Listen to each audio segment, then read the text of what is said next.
বিসমিল্লাহির রহমানির রহিম। আসসালামু আলাইকুম। আমি লুৎফুন্নাহার বাংলাদেশের বগুড়া জেলা থেকে বলছি। আশা করি আল্লাহর অশেষ রহমতে যে যেখানে আছেন ভালো আছেন, সুস্থ আছেন। আমিও ভালো আছি আলহামদুলিল্লাহ। আষাঢ়ের শুভেচ্ছা সবাইকে, বর্ষারও শুভেচ্ছা সবাইকে, আর শ্রাবণের আগমনী বার্তা শুভেচ্ছা সবাইকে।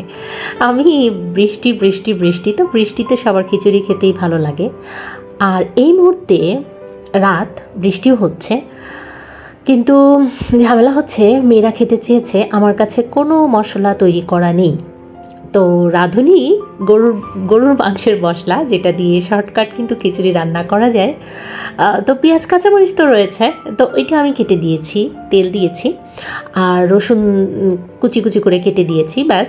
তেল আর চাল ডাল তো ধুয়ে নিলাম, সেটা দেখতেই পারলেন। এই তো আর লবণ দিয়ে রাঁধুনির যে মশলাটা ওটাই আমি দিয়েছি। তো ভাবলাম আপনাদের সাথে একটু শেয়ার করে দিয়েছি বলতে।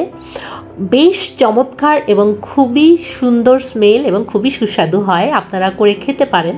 তো আমি যেহেতু করেছি ছোট্ট আকারে, আমি আপনাদের সাথে সেই কারণে ভিডিওটা শেয়ার করে দিলাম। ভিডিও আপলোড দেওয়া হচ্ছে না, কিন্তু যেহেতু এটা করছি তো আমার মনে হলো যে এই ছোট্ট একটা টিপস আমি দিতেই পারি, কারণ এটা কিন্তু আপনার সমস্ত পরিশ্রমকে মানে কাজ বাদ দিয়ে দিবে। আমি কিছু আস্ত গোটা গরম মশলা দিয়ে দিচ্ছি, ব্যাস।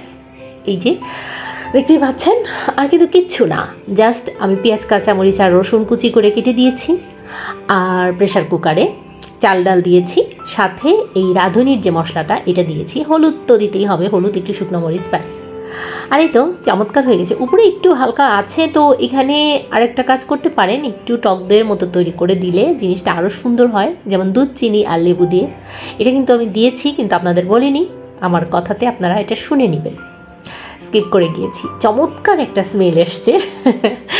তো যাই হোক, এই তো ছোট্ট একটা ভিডিও আমি আপনাদের সঙ্গে শেয়ার করে দিলাম। ভালো লাগলে লাইক করবেন, কমেন্ট করবেন অ্যান্ড শেয়ার করবেন। আর খাবো যেহেতু, একটু সুন্দর করে ডেকোরেশন করি। ও হ্যাঁ, শুধু তো আর খিচুড়ি খাবো না, সাথে মাছ ভাজি করব। তো সেইটা মাছ ভাজির আর কি দেখাবো, ভিডিও বড় করার কোনো প্রয়োজন মনে করিনি, তো একটু হালকা ডেকোরেশন করে নিচ্ছি। আর আজকের মতো আমি লুৎফুন্নাহার আপনাদের সকলের সুস্থতা কামনা করছি। আর লাইক করে যাবেন অবশ্যই, ভালো লাগলে একটা কমেন্টও করে যাবেন। আল্লাহ হাফিজ, ফি আমানিল্লাহ।